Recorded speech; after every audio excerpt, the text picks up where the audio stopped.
there's many things that I like about the book. For instance, the pictures that are in the book.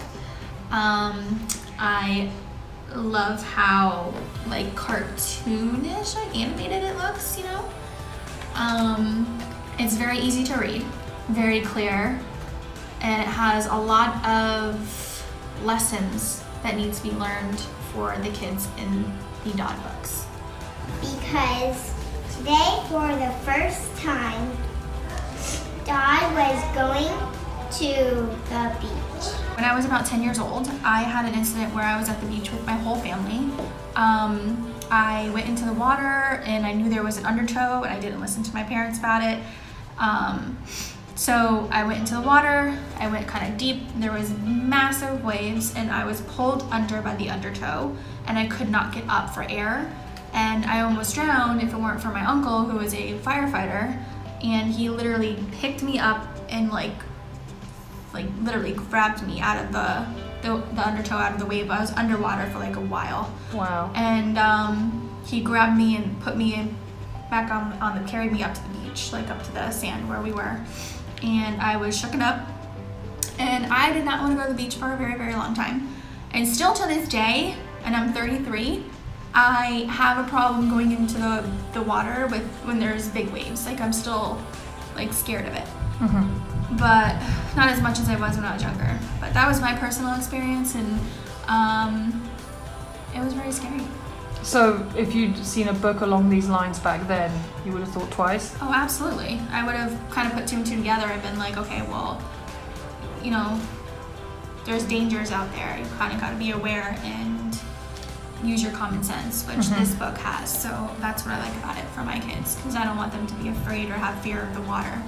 And do you think it applies just to the beach or anywhere no, the with pool, water? Anywhere with water. The pool, we go to the pool all the time, and they know to kind of keep themselves where I tell them to stand, where I tell them don't go in the deep end. Our pool here has like a beach front, so I say stay in the shallow. So they stay in the shallow for the most part. If they go in the deep end, they have their floaties. But yeah, I mean, it's happened to my son where he was pushed in the pool by his little brother and he couldn't swim and he thought he was drowning, but he was actually swimming to the steps, but he just looked like he was swimming. And so ever since then he had a fear of the water, and he's 4 now. That happened when he was about just turned 3, so he was scared of the water for like a year. It was sad. He wouldn't even go in the bathtub. That's how bad it was. Yeah, so it was kind of crazy. So when we read this book to him, he was actually really excited to go to the beach and try the water again. But listen this time and follow the rules.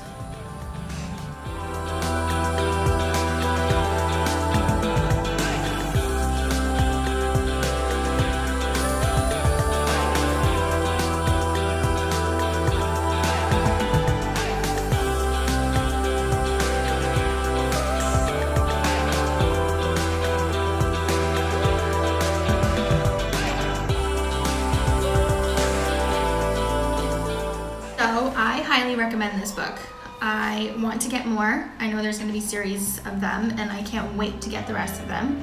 It teaches my kids, you know, the morals and values, and to listen to your parents when you need to, obviously all the time. I have 3 kids, and then I have 2 nieces that I watch all the time, so I have 5 kids every day. So these books are great to have because it teaches them, you know, like I said, how to listen, follow directions, and stay on task. I do highly recommend it for my teacher friends. I have a ton of friends that are teachers, so this would be an excellent book to keep in the classroom library. So the kids can read it, look at the pictures, read the book, and get a better understanding of, you know, how they should act in general with their parents and without their parents. I recommend